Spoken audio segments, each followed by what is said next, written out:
하나님 말씀은 사도행전 15장 12절부터 21절까지입니다. 사도행전 15장 12절부터 21절까지입니다.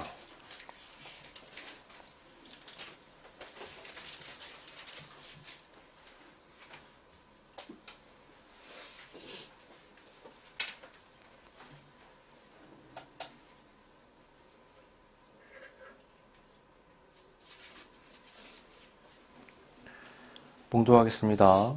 온 무리가 가만히 있어 바나바와 바울이 하나님께서 자기들로 말미암아 이방인 중에서 행하신 표적과 기사에 관하여 말하는 것을 듣더니 말을 마침에 야고보가 대답하여 이르되 형제들아 내 말을 들으라. 하나님이 처음으로 이방인 중에서 자기 이름을 위할 백성을 취하시려고 그들을 돌보신 것을 시므온이 말하였으니 선지자들의 말씀이 이와 일치하도다. 기록된 바 이후에 내가 돌아와서 다윗의 무너진 장막을 다시 지으며 또 그 허물어진 것을 다시 지어 일으키리니 이는 그 남은 사람들과 내 이름으로 일컬음을 받는 모든 이방인들로 주를 찾게 하려 함이라 하셨으니 즉 예로부터 이것을 알게 하시는 주의 말씀이라 함과 같으니라. 그러므로 내 의견에는 이방인 중에서 하나님께로 돌아오는 자들을 괴롭게 하지 말고 다만 우상의 더러운 것과 음행과 묵매어 죽인 것과 피를 멀리하라고 편지하는 것이 옳으니 이는 예로부터 각 성에서 모세를 전하는 자가 있어 안식일마다 회당에서 그 글을 읽음이라 하더라. 아멘.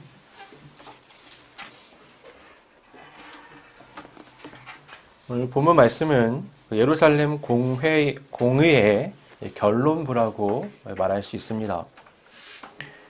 이전 말씀을 우리가 한번 떠올려 보면 안디옥 교회 유대에서 올라온 할례파라 불리는 사람들이 교회 안에서 사람들을 가르쳤죠. 뭐라고 가르쳤냐면 너희가 할례와 모세의 율법을 행하지 않으면 구원을 받지 못할 것이다. 이렇게 가르쳤습니다. 바울과 바나바는 그들의 주장에 반대했죠. 두 세력 간에 큰 마찰이 있었어요. 그 일 때문에 안디옥 교회는 바울과 바나바를 예루살렘 교회로 파송을 합니다. 그곳에 있는 사도들과 장로들에게 공식적으로 어떤 결론을 얻기 위해서 그런 거예요. 바울과 바나바는 예루살렘에 와서도 이 할례파 유대인 크리스찬들에게 반대를 받습니다. 지금 우리가 보면 이게 무슨 논쟁거리가 될까 싶잖아요. 네, 그 당시에는 아주 심각한 문제가 될 수밖에 없었어요. 생각을 해보면 그런 거죠. 이 당시 유대인들의 입장에서 보면 할례라는 건 무려 2000년이 넘는 시간 동안 아브라함 때부터 쭉 행해오던 거예요. 언약의 상징과 같은 거였거든요. 율법은 1500년도 더 넘게 모세 때부터 꾸준히 지켜오던 거란 말이에요. 하나님의 백성의 의무였어요. 예루살렘 교회라는 건 유대인들로만 구성된 공동체였습니다. 그러니까 그들은 예수님을 그리스도로 믿었지만 동시에 지난 수천 년 동안 지켜오던 할례와 율법 또한 아주 당연하게 여기는 사람들이었다라고 말할 수 있는 거예요. 그들에게 있어서 할례와 율법은 선택사항 같은 게 아닙니다. 그건 자신의 생명과 같은 자신의 정체성을 나타내는 아주 필수적인 거예요. 그런 입장에서 보면 이방인이 예수 그리스도를 믿어서 하나님이 말씀하시는 구원의 울타리 안에 들어온다는 건 그들도 이제 유대인들처럼 할례와 율법 준수에 책임을 갖게 되었다라고 볼 수 있는 거예요. 그러니까 하나님이 다른 그릇을 만들어 놓고 유대인과 이방인을 거기다 넣은 게 아니라 이들의 입장에서는 유대인이라는 그릇 안에 이방인들이 추가로 들어오는 것처럼 느낄 수 있다는 겁니다. 바울과 바나바는 전혀 맞지 않는 거라고 주장을 했어요. 그들의 입장에서 보면 그런 거예요. 율법이라는 건 사람이 지킬 수 있는 게 아니에요. 그래서 예수님께서 우리의 죄값, 그 율법 준수의 실패의 책임을 지시고 십자가에서 죽으신 거죠. 그러니까 예수님이 십자가에서 율법을 완성하셨다라는 건 그런 의미가 있는 겁니다. 우리가 지켜야 할 율법을 대신 지키셨다가 아니고요. 그분은 율법을 완벽하게 지키신 분이기 때문에 율법을 지키지 못하는 우리의 죄를 대신 짊어지고 값을 치르셨다라고 말할 수 있는 거예요.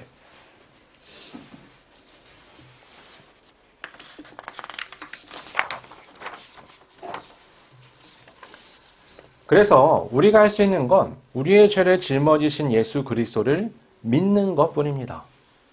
만약에 할례나 율법의 조건이 필요하다면 예수님의 십자가의 대속은 완전한 것이 아니게 되는 거예요.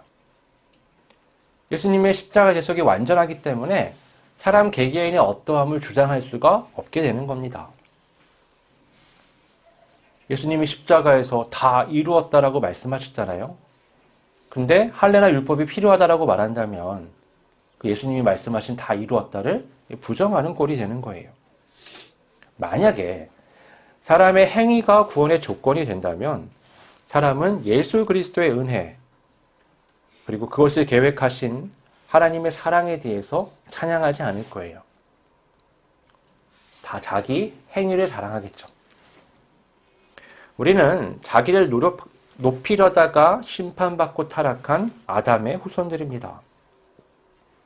그런 자들을 하나님이 구원하시기 위해서 행위를 요구하신다. 그건 앞뒤가 안 맞는 거죠.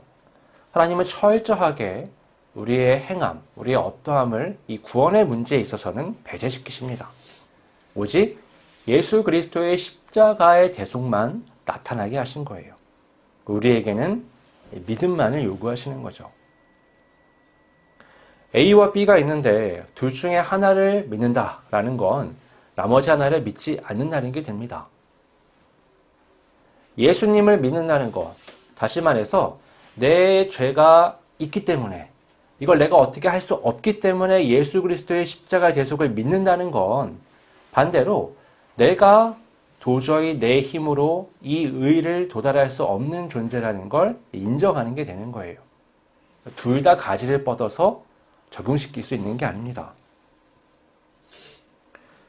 물에 빠진 사람이 도움을 요청하는 건요, 스스로 헤쳐나올 수가 없기 때문이에요. 우리가 예수를 구주로 받아들이고 그분을 찬양하고 그분을 믿는 이유는 우리가 이 죄의 늪에서 빠져나올 수 있는 능력이 없기 때문입니다. 그래서 주님이 필요한 거죠. 그렇기에 구원의 일한 문제에 있어서 이 할례와 율법을 주장하는 건 어불성설입니다. 그러나 앞서 말씀드린 대로 그 당시의 상황에서 이건 그렇게 간단한 문제가 아니었어요. 유대인들에게 이 할례와 율법이라는 건 그들 개인, 민족, 사회에 있어서 너무 밀접한 거예요. 너무 일치가 돼 있어서 뗄 수가 없는 겁니다. 그래서 이런 거를요, 수술하려면 아주 정교한 칼로 최대한 상처가 나지 않게 나더라도 빨리 회복될 수 있는 기술이 이제 필요한 겁니다. 먼저 환부를 잘 보고 뭐가 잘못됐는지 파악을 해야 되죠. 그러니까 옳고 그름을 따져봐야 되는 거예요. 그래야 잘못된 게 뭔지 보이고 어떤 걸 어떻게 잘라내야 되는지 계획을 세울 수가 있습니다. 때로는요, 교회에서 이런저런 문제가 일어날 때 하나님의 사랑을 강조하면서 막 덮어버리는 경우들이 있어요.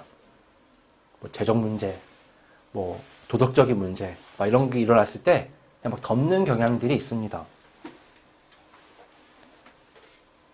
마치 상대의 허물을 그냥 덮어주는 게 어떤 사랑이라고 생각을 하는 거예요. 그게 하나님의 사랑이라고 생각하는 거죠. 그러나 그건 성경적이지 않습니다. 성경에 나타난 십자가는 뭐예요? 하나님의 사랑을 보여주는데 동시에 죄에 대한 심판이 얼마나 엄격하게 진행되는지도 보여주는 거예요. 하나님의 사랑은 허물을 덮는 식으로 나타나지 않아요. 잘못된 걸 반드시 제거하는 식으로 나타나는 거죠. 십자가는 죄값을 정확하게 치르는 걸 우리에게 보여주는 겁니다. 성경적인 사랑이란 허물을 덮는 게 아니라 값을 치른 다음에 그 사람이 회복할 수 있게끔 돕는 거예요. 그게 하나님의 사랑입니다. 사람이 회복되는 데 초점을 맞춰진 게 하나님의 사랑인 거예요. 그러니까 옳고 그름을 분별해야죠. 그래야 그 잘못된 걸 지적하고 바로 잡고 그 다음 사람을 일으켜 세울 수 있잖아요. 거기 덮어버리면 그 사람은 일으켜 쓸 수 있는, 또 그 공동체는 바로 설 수 있는 가능성을 잃어버리게 되는 겁니다. 그래서 하나님의 백성은 옳고 그름에 굉장히 민감해야 돼요. 하나님이 우리에게 주신 율법들의 조항들이 굉장히 많잖아요. 그것들이 다 뭘 얘기하는 거예요? 무엇이 옳고 무엇이 그른지 우리에게 알려주는 겁니다. 이 예루살렘 회의를 보면 많은 사람들이 많은 얘기를 했다라고 기록되어 있어요. 근데 정리가 되지 않죠. 그러니까 무엇이 옳고 그른 것인지 통일된 관점이 잘 생겨나지 않는 겁니다. 한참 갑론을박이 이어진 후에 잠자코 있던 베드로가 일어나서 말하기 시작했죠. 베드로는 자신이 경험했던 모두가 잘 알고 있는 그 고넬료 사건을 다시 꺼내와요. 사람들에게 상기시킵니다. 하나님께서 자신을 통해서 계획하시고 진행하셨던 그 모든 일들, 그것을 통해서 베드로와 또 베드로와 함께했던 형제들이 깨달은 것은 하나님이 믿음 외에는 어떤 것도 조건으로 삼지 않으신다는 거였어요. 그걸 어떻게 알았냐면 고넬료의 집 가문의 사람들에게 임한 성령의 역사는 그들이 다락방에서 경험했던 성령의 역사와 똑같았거든요. 우리는 유대인이고 저들은 이방인이고 우리는 율법을 잘 준수하고 할례 받았지만 저들은 하나도 해당되는 게 없어요. 공통점은 뭐였냐면 양쪽 다 그리스도 예수를 받아들이고 믿은 것뿐이에요. 근데 똑같은 성령의 역사가 일어난 겁니다. 그러니까 그걸 보면서 베드로가 느낀 건 새 시대가 시작되었구나. 하나님께서 믿음만으로 구원을 받을 수 있게끔 계획하셨고 그 모든 게 이제 시작되었구나라는 걸 느끼는 거였어요. 그래서 이방인들에게 우리도 지지 못하는 짐을 함부로 지게 하지 말라라고 베드로가 말했던 겁니다. 자, 옳고 그름이 분별됐죠. 그럼 다 된 걸까요? 그렇지 않습니다. 이 옳고 그름을 분별하는 것, 그러니까 무엇이 옳은지 아는 것과 그것을 나의 현실에 적용시켜서 살아가는 건 조금은 별개의 문제예요. 이게 오늘 설교에서 핵심이 되는 부분입니다. 보통 어떤 결정이 내려지잖아요. 그러니까 유럽연합이 그렇대요. 각 나라들이 흩어져 있었는데 어느 날 갑자기 뭉탱이로 모아놓고서 야, 우리 통일된 화폐, 통일된 규칙을 세워보자. 근데 나라마다 성향이 있어요. 국민성. 그럼 어떤 법이 생기면요. 어떤 나라는 그거 있으나 마나 그거 지켜야 돼? 이렇게 굴기도 하고요. 어떤 나라는 독일 같은 나라죠. 딱 시행이 되면 바로 오늘부터 지키는 거예요. 안 하면 큰일 나는 겁니다. 그 어떤 나라는 그거 지켜야지. 근데 적당한 때가 되면 적당한 방식으로 지키게 될 거야. 통일이 잘 안 되겠죠. 그러니까 무언가가 결정됐을 때 그것이 각 사람에게 적용되는 방식은 다 다른 겁니다. 여러분 어떻게 생각하세요? 베드로의 말이 옳으니까 당장 믿음 외에는 다른 것들을 다 과감하게 제거해야 될까요? 제거하긴 해야 되잖아요. 안 한다는 건 말이 안 되죠. 아니면 시간을 두고 적당한 때에 되도록 내버려 둬야 될까요? 그것도 아니면 그냥 각자 우리는 이 권고사항이니까 알아서들 해 라고 얘기해야 되는 걸까요? 야고보가 바통을 이어받아서 설명을 합니다. 야고보가 하는 말을 보면 우리가 오늘날 하나님의 말씀과 우리 삶, 우리 또 공동체 안에서 어떻게 적용시켜야 되는지 배울 수 있어요.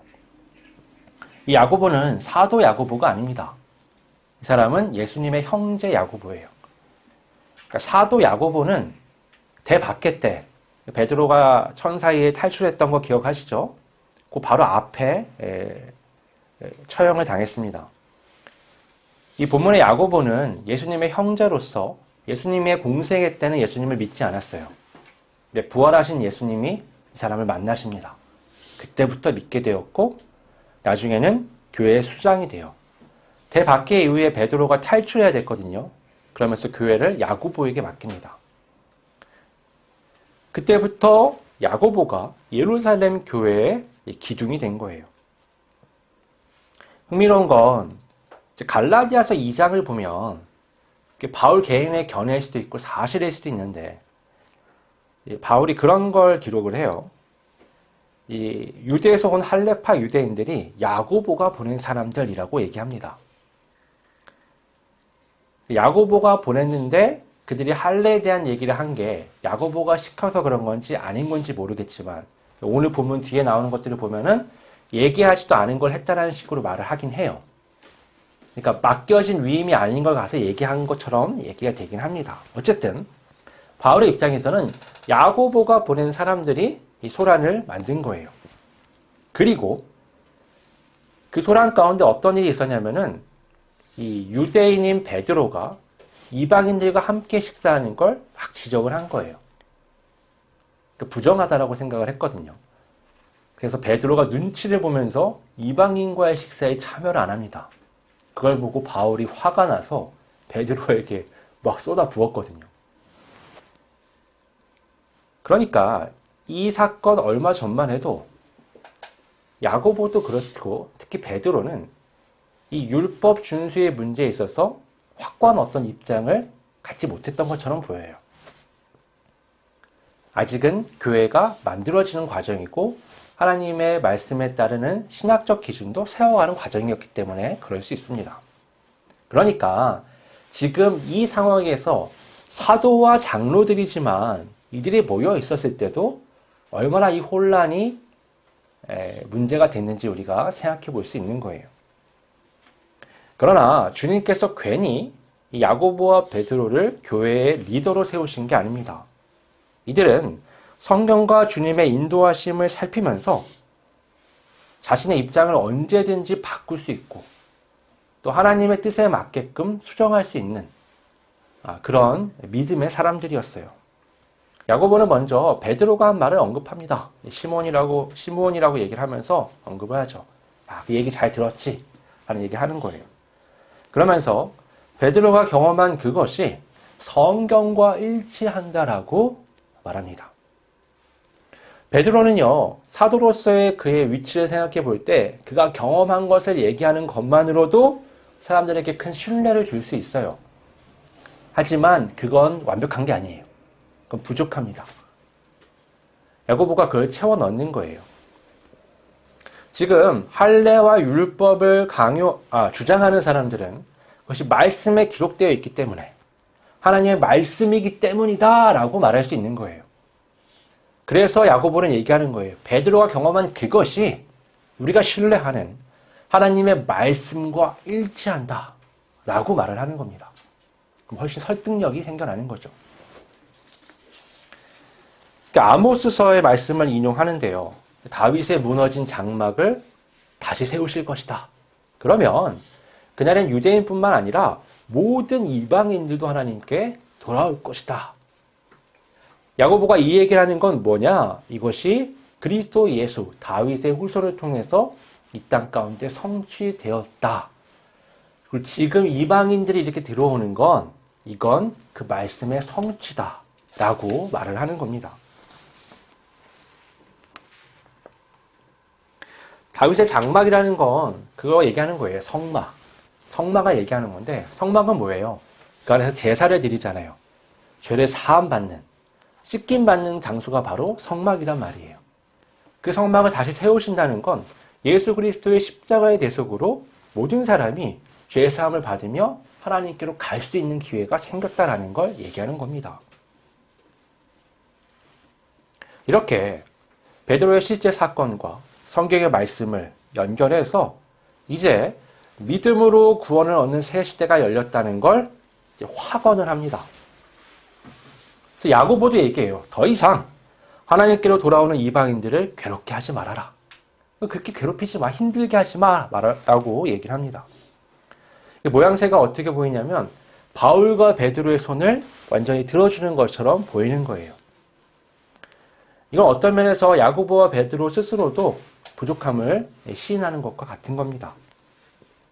이런 걸 보면 교회 리더가 어떤 성품을 가져야 하는지 우리가 알 수 있죠. 교회 일 결정에 있어서 자신의 어떠함은 철저히 배제하는 거예요. 언제든 기준이 되는 말씀에 비추어서 수정할 수 있는 겁니다. 근데 여기서 그치지 않고 야고보가 몇 마디를 더합니다. 우상의 더러운 것, 음행, 목매어 죽인 것, 피는 멀리하라는 거예요. 방금 율법이 아닌 믿음 외에는 짐을 지우지 말고 그들을 괴롭게 하지 말라고 말했습니다. 그런데 이어서 율법이 강조하는 것들을 멀리하라고 권고하는 겁니다.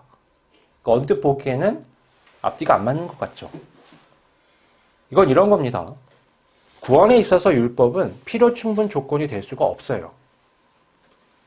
그러나 이미 믿음의 삶을 살기로 작정한 사람들에게는 율법은 좋은 지침이 될 수 있는 겁니다. 야고보가 언급한 이것들은 다 우상숭배적 문화에 있는 것들이에요. 하나님의 백성에게 우상숭배적 문화를 멀리하라고 하는 건 자연스러운 거죠. 그건 결코 무거운 짐이 아닙니다. 하지만 그렇다고 해서 지금 왜 이 타이밍에 믿음으로만 구원을 받는다는 것을 결론 내리는 이 시점에서 굳이 이 율법의 말씀을 덧붙이는 걸까요? 야고보는 21절에서 그 이유를 얘기해요. 각 회당에서 모세를 전하는 자가 있어서 그 글을 읽기 때문이라. 율법을 얘기하는 겁니다. 각 지역의 유대인들이 살아요. 그들은 회당에 매주 갑니다. 그리고 모세 율법을 매일 듣죠. 오늘날처럼 교회가 이렇게 또렷하게 구별되는 시대가 아니었어요. 성경을 보면 각 가정에서 예배도 드리고 회당에서 모이기도 하고, 그러니까 유대인과 그리스도인, 유대인 입장에서 보면 유대교와 기독교가 딱 부러지게 갈라지는 그런 생활권이 아닌 거예요. 그러니까 그 안에서 유대인들은 교회에서 말씀도 듣지만 회당에서 율법도 듣고 여러 가지 얘기들을 다 듣는 겁니다. 그리고 아직 완전히 기독교적 신앙관으로 전환되지 않았어요. 그러니까 그런 그들에게 이 결정이 큰 반감을 가져올 수 있다는 걸 고려하는 겁니다. 여전히 회당에서 율법이 선포돼요. 아무리 율법이 아닌 믿음으로 구원을 받는다고 하지만 그들이 아주 혐오하는 부분들까지 아무렇지도 않게 할 필요는 없는 거예요. 조심할 필요가 있다는 겁니다. 유대인 그리스도인 중에서는 베드로와 야고보처럼 생각을 쉽게 바꿀 수 있는 사람들도 있지만 그럴 수 없는 사람들도 있는 거예요. 그리고 각 회당에는 아직은 믿지 않지만 믿게 될 가능성이 큰 유대인들이 있었습니다. 처음에 복음은 유대인들 위주로 전파가 됐거든요. 아예 믿지 않는 이방인들보다 하나님을 알고 메시아를 기다리고 있던 자들에게 이 기쁜 소식을 전하는 게 더 필요했고 그들이 구원받을 확률도 더 높았다고 생각할 수 있습니다. 근데 그들의 눈에 보면 교회라는 것, 예수님을 믿는 사람들은 자신들과 굉장히 유사한 것 같으면서도 아주 이질적으로 보일 수 있다는 거예요. 왜냐하면 그들은 율법을 무시하는 것처럼 비춰질 수 있는 겁니다. 야고보가 언급한 것들은 유대인들에게는 마지노선 같은 거예요. 더 이상 뒤로 물러설 수 없는. 이 삶에서 이것들은 반드시 우리가 조심해야 하는 것들이라 말할 수 있습니다. 믿음 외에는 짐을 지우지 않으면 괜찮아. 이제 다 괜찮아. 라고 얘기를 하면 이 유대인들을 향한 복음의 문은 거의 닫히게 되는 거예요. 그러니까 유대인들이 혐오스러워하는 걸 하지 않는 게 복음 확장에 있어서는 도움이 되는 겁니다.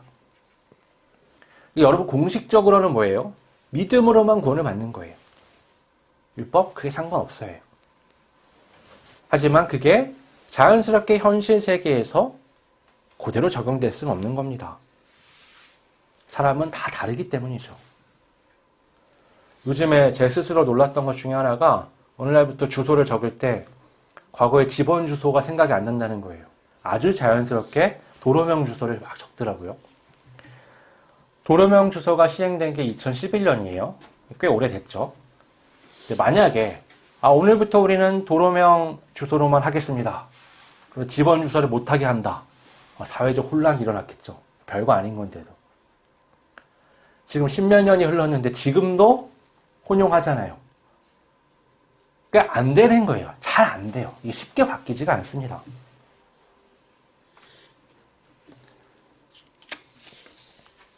그만큼 사회적으로 아무리 합의를 해도요. 그게 뿌리 내리고 자리 잡는 데까지는 시간이 상당히 필요한 거예요. 오늘 말씀이요. 교회 회의를 통해서 결정된 사항이잖아요. 아주 큰 결정이었어요. 그리고 이거 오늘부터 딱 이렇게 딱 부러지게 해야 돼라고 말해도 큰 문제가 되지 않습니다. 하지만 그게 적용되는 현장이 있는 거예요. 그들의 삶의 상황들이 있고 그 삶의 성향이 있고 그들의 인생에 대한 철학이 있고 많은 것들이 고려될 수밖에 없는 겁니다. 그래서 그들에게 또 똑같이 이 결정이 뿌리 내리고 자리 잡는 데까지 고려해야 될 것들이 있었던 거예요. 옳고 그름은 반드시 구분해야 합니다. 다 덮어주는 게 하나님의 사랑이 아니에요. 근데 반대로요. 너무 딱 부러지게 확 선을 그어버리면 그것도 또한 현실에서 도움이 되지 않습니다. 야고보는 자신의 생각과 고집을 쉽게 꺾을 수 있고 바꿀 수 있는 유연함이 있었죠. 그리고 동시에 많은 사람들이 그게 잘 되지 않을 수도 있다는 생각을 할 수 있는 그런 사고의 유연함도 있었습니다. 진리란 변함이 없는, 여지가 없는 분명한 거죠. 하지만 그게 적용돼야 되는 삶의 자리는 정말 다양한 사람들이 살아가고 있습니다. 고층 건물을 지을 때요. 아주 높은 건물 보면 막 부러질 것 같아요. 가끔 보면. 건물을 지을 때 튼튼하게 지으면 될 것 같지만 일부러 흔들거리게 짓습니다. 바람이 많이 불면요. 건물이 이렇게 밀려나거든요. 몇 미터씩 밀려나요. 그러니까 우리가 지금 보면 그냥 단단하게 서 있는 것 같지만 실제로 보면 건물이 몇 미터씩 왔다 갔다 하는 거예요. 그렇게 짓지 않으면 부러집니다. 건물이 무너져요. 그래서 아주 단단하게 짓되 또한 유연할 수 있게끔 짓는 겁니다. 예수님이 천국에 대해 비유하실 때 누룩이 들어간 반죽, 또 땅에 심겨진 겨자씨를 가지고 설명을 하셨어요. 이것은 예수님의 부활을 시작으로 해서 천국이 점진적으로 이 세계 가운데 완성될 것을 말씀하시는 것입니다. 하지만 동시에 우리 각자의 삶에 있어서도 천국이 점진적으로 완성될 것을 보여주는 것이기도 해요. 예수님을 믿기로 한 순간 삶이 완전히 바뀌셨나요? 기분은 바뀐 것 같은데 삶의 자리에 들어가 보면 아니에요. 어제 화냈던 거 오늘도 화내는 겁니다. 우리의 생각, 습관, 마음가짐은 그렇게 극적으로 바뀌지 않아요. 예수님을 믿기로 한 순간 다른 삶이 된 게 아니라 다른 삶을 시작할 수 있게 된 겁니다. 이 삶의 과정을 걸어갈 수 있게 된 거예요. 이걸 성화라고 얘기하는 겁니다. 이 성화의 끝에 도달하게 되면 영화가 기다리고 있어요. 그게 우리의 목적이죠. 우리에게 있어서 천국은 영화의 때에 완성되지만 지금 우리는 이미 그것을 위한 성화의 과정을 시작했어요. 마치 빵이 아직 다 부풀지 않았지만 누룩이 이미 그 안에서 작용하고 있는 것처럼 아직 다 자란 나무가 아니지만 심겨진 겨자씨가 뿌리를 내리고 싹이 튼 것처럼 우리의 삶도 우리의 천국이 진행되고 있는 겁니다. 하나님은 우리를 아주 놀랍도록 큰 여유를 가지고 바라보십니다. 우리 스스로 알잖아요. 내가 어떤 사람인지. 그 엄격한 잣대를 대면 하루도 살아남을 수가 없습니다. 하나님은요, 아주 큰 여유를 가지고 나를 바라보세요. 기다리시죠. 오래 참고 인도하십니다. 내가 특별해서 그런 걸까요? 아니요, 그렇지 않습니다. 하나님은 지금 내가 아니라 이 과정을 쭉 통과하며 영화의 일을 나를 바라보시며 이 길을 인도하시는 거예요. 여러분, 그 진리와 지금의 현실을 이어주는 건 점진성이에요. 우리는 안 되죠. 우리는 형편없죠. 불가능한 것처럼 보이기도 해요. 그러나 믿음으로 시작을 했고 하나님이 인도해 가시는 겁니다. 그래서 점진적으로 천국의 완성을 향해 나아가는 거예요. 초대교회는 믿음으로만 구원을 받는다는 진리를 확인해요. 그러나 여전히 율법에 익숙하여 삶의 충돌이 불가피한 유대인들을 고려합니다. 그런 유연함이 우리에게도 필요한 거예요. 예수님의 십자가를 보면 어때요? 예수님은 스스로에겐 좀 엄격하세요. 자기가 뭐 잘못해서도 아니에요. 우리의 죄를 짊어지고 엄격하게 십자가를 지십니다. 하지만 사람들에게는 끝이 없는 유연함을 보여주세요. 자신을 십자가에 못 박고 자신을 향해서 모욕적인 말을 던지며 조롱하는 이들을 위해서 하나님께 저들이 몰라서 그런다라고 기도하십니다. 그게 바로 오늘날을 살아가는 우리가 가져야 할 마음의 자세예요. 사회가 너무 극단화되잖아요. 분노와 저주와 심판의 메시지를 서로 막 쏟아붓는 게 오늘날 사회예요. 여러 식의 갈등이 굉장히 많이 일어나죠. 그 안에 우리도 들어가 있잖아요. 우리가 얼마나 타인에게는 엄격하고 자신에게는 아주 유연한지 스스로를 보면 알 수 있어요. 그건 성경적이지 않습니다. 성경적인 건 정확히 반대가 돼야 되는 거예요. 스스로에겐 좀 엄격해도 타인에게는 유연해야죠. 진리는 바로 세우되 그것이 적용되는 삶의 자리에서는 여유를 가져야 되는 겁니다.